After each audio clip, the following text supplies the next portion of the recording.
Well, Chris Bellamy is a military analyst and historian specialising in Russian security and defence. He joins us now on the programme. Welcome, Chris. So how are the sanctions in place already affecting Russia's tactics in Ukraine?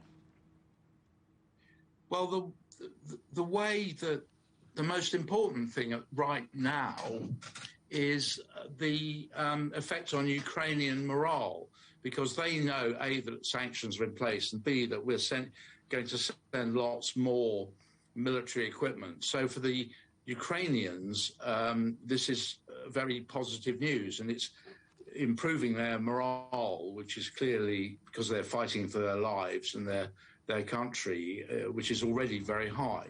So that's the immediate effect. In terms of the sanctions and their effect on Russia, I don't think they're affecting Russia directly in terms of the tactics and operations in Ukraine, and not yet. This will be a longer-term effect. One of the important things which we've already noticed is the non-availability of Western tech like chips and things that are important for high-tech Russian weapon systems, digital systems.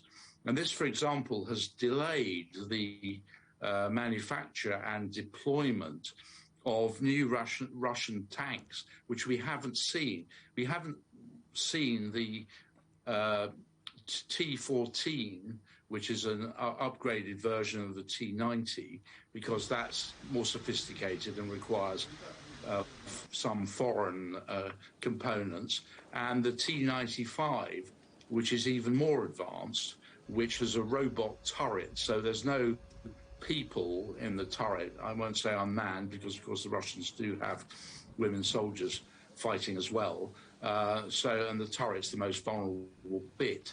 So the T-95 is a revolutionary new tank, a truly revolutionary one, but it's not in service yet.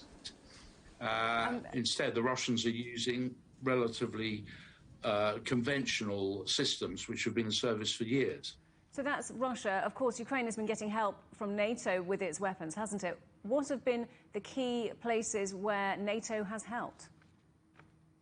Well, the NATO and Britain in particular sent the absolutely critical things, which are anti-tank and the new generation light anti-tank weapon, which is made in Belfast in Northern Ireland, and the Starstreak anti-air missiles, which have shot down Russian helicopters. So those are the sort of systems that the Ukrainians needed most, and they've got them. Where the problem comes and where we enter potentially a dangerous grey zone is where it's proposed to send Ukraine long-range, large-caliber artillery and possibly fighter planes. And these cross into the area where the Russians could claim that they are being used offensively. The Russians,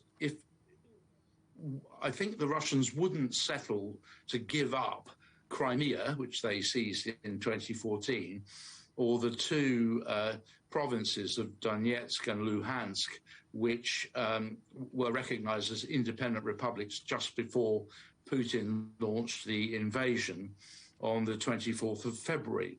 I don't think the Russians will give those up. And if the Ukrainians try to recapture those large areas which the Russians now occupy, then that could come closer to escalating into a full-scale world war. So that's where we enter this dangerous grey zone, and we're on the edge of that right now. Okay, Chris Bellamy, thank you very much indeed for sharing your thoughts with us today.